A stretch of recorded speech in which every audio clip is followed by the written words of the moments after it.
हुकूमत ने रवां माली साल की पहली सहमाई में अपना कर्ज 1283 अरब रुपए कम किया है।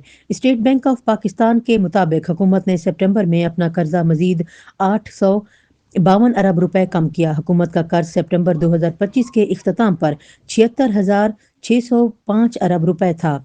स्टेट बैंक के मुताबिक हुकूमत का मकामी कर्ज सितंबर में 649 अरब रुपए कम होगा, जबकि हुकूमत का बैरूनी कर्ज सितंबर में 203 अरब रुपए कम हुआ है। सदर मुमलिकत आसिफ अली जरदारी ने सुप्रीम कोर्ट के जस्टिस मंसूर अली शाह और जस्टिस अतर मिलल्ला के इस्तीफे मंजूर कर लिए। गुज़श्ता रोज 27वीं तरमीम के मामले पर जस्टिस मंसूर अली शाह और जस्टिस अतर मिलल्ला ने सुप्रीम कोर्ट के जज की हैसियत से अपने ओहदे से इस्तीफा दिया था और अपने इस्तीफे सदर मुमलिकत को अरसाल किए थे। ऐवान सदर के अलामिया के मुताबिक सदर आसिफ अली जरदारी ने जस्टिस मंसूर अली शाह और जस्टिस अतर मिनल्ला के इस्तीफे मंजूर करके पाकिस्तान ने एक बार फिर बिस्मिल्लाहिर्रहमानिर्रहीम। हम मुल्ला जाम कोट के रिहायशी कुछ खवातीन आज टाउन ऑफिस गए थे। हम कल भी गए थे। कल हमारी मुलाकात नवाज बुरोई साहब से हुई थी। क्या है वो, चेयरमैन साहब है, वो चेयरमैन साहब से हुई थी। उन्होंने हमें बड़ा अच्छा रिस्पांस दिया। उन्होंने हमारे मसाइल सुना और उसी वक्त उन्होंने एक्शन लिया और लियाकत साहब को कहा कि जिम्मे ये काम लगाया कि आप जाओ देखो इनका मसला हल करो।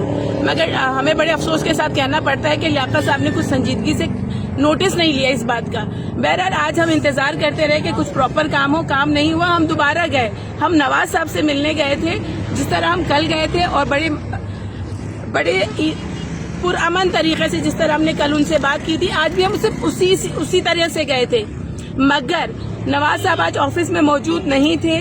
उनका जो वाइस चेयरमैन थे राना आरिफ नाम है उनका, ठीक है ना, वो मौजूद थे और उन्होंने हमसे इंतहाई बदतमीजी की, जबकि हमने कोई शोर नहीं किया, हमने कोई बदअमनी नहीं की। मगर उन्होंने हमें कहा कि आप शोर कर रहे हो। हमने उनसे कहा कि ठीक है हम 2 बंदे आपसे बात करना चाहते हैं, मगर उन्होंने हमारे 2 बंदों की भी बात नहीं सुनी।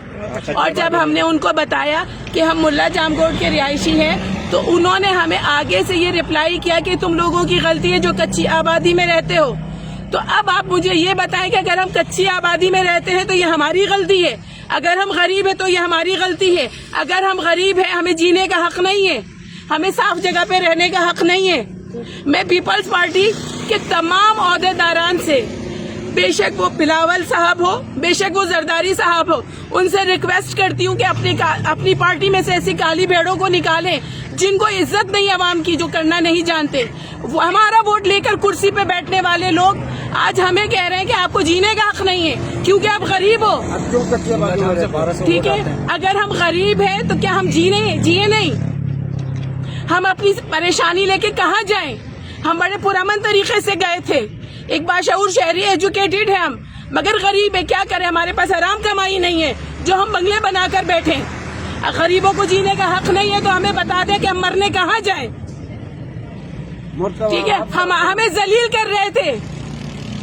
अगर नवाज बुरोई साहब होते तो वो यकीनन हमारी बात सुनते, कुछ अमल भी करते, मगर उनका जो वाइस चेयरमैन है उन्होंने तो हमें बड़ा जलील किया। हम अगर अपने मसाइल लेके टाउन ऑफिस नहीं जाएं तो कहाँ जाएं? ये सारे ओहदेदारान से मेरा सवाल है कि हम कहाँ जाएं, हमें बताया जाए। जी इकबाल भाई, क्या बात हुई थी? बिस्मिल्लाहिर्रहमानिर्रहीम। मेरा नाम इकबाल मेदानी, मैं टाउन मेंबर हूँ। मुझे अली अकबर काचेलो साहब ने किस काम के लिए भेजा था, तो मैंने जब देखा शोर शराबा हो तो मैं गया, तो राणा साहब उनके साथ हाँ बदतमीजी से बात, मतलब बेसबाजी चल रहा था। तो मैंने राणा साहब को बोला कि यार इस तरीके पे आपने इस खातून को कैसे बोला कि कच्ची आबादी? बोला मैंने ऐसे नहीं बोला। मैंने कहा कि अगर आप अरेंज नहीं कर सकते तो आप पहले सोचते कि क्यों कच्ची आबादी में बात की। बात यह कि देखो, अगर हम इनकी खिदमत ना करें कौन करेंगे? फिर यहाँ वो लोग डट गए कि हम यहाँ से नहीं जाएंगे। मैंने हाथ पैर जोड़ के इनको इधर लाया और शावल लगवा रहा हूँ। बाजी ने जो बात किया ये मेरे सामने, जब मैं आया उसके बाद ये बेस चल रहा था इनके साथ। ऐसे नहीं होना चाहिए। बहसियत एक काउंसलर टाउन मेंबर का मैंने अपनी बहन से माजूरत की। हमारे साथ ऐसे कोई लेजर नहीं, हम इसके बीच में रहते। और अब मैं बोल रहा हूँ कि चेयरमैन साहब को चाहिए कि इस बात को नजरसानी करे कि काम नहीं, बिल्कुल चेयरमैन साहब को चाहिए नोटिस लें इस बात का। आपके पार्टी का इमेज खराब हो रहा है। क्या इमेज दे रहे हैं आप हमें? राणा साहब मुझे कह रहे हैं कि आपने इनको बुलाया। सबसे पहले बात है कि मैं तो अली अकबर काचेलो कहने पे गया हूँ। अगर मुझे ये बुलाए मैं फिर भी इसको ले जाऊंगा, क्योंकि टोन ऑफिस गरीब और आवाम के लिए होता है। अगर मैं इनको टोन ऑफिस नहीं ले जाऊँ कहाँ ले जाऊँ? अगर मैं टोन ऑफिस इसको ले भी जाऊँ तो राणा को मुझसे क्या बोला कि तुमने लाया, ये तरीका नहीं है। मैं काउंसलर हूँ, لیکن اس لیے نہیں کہ برانا صاحب کی فضول باتیں سنوں. سمجھ میں ہے. دوسری بات ہے کہ اگر جب بھی مجھے عوام بلائیں گے, میں یہاں کا ابھی میں ڈسیبل ممبر ہوں, 12 بجے ڈسیبل ممبر ہی, میں پہلے سے ان کے بیچ میں رہتا ہوں, ابھی پہلے بھی رہ چکا ہوں. مجھے جب بھی بلائیں گے, جہاں بھی بلائیں گے, ڈی سی آفس لے جانا پڑے, ٹاؤن آفس لے جانا پڑے, میں ان کو لے جاؤں گا. اس بار تو میں نے نہیں لے کے خود لے کے, لیکن اگلے بار میں ہی لے کے آؤں گا انشاءاللہ. اس کے لیے مجھے انگریزی لوگ کیا کریں گے, جو کر سکتے کر لے. اوکے, بہت شکریہ, مہربانی.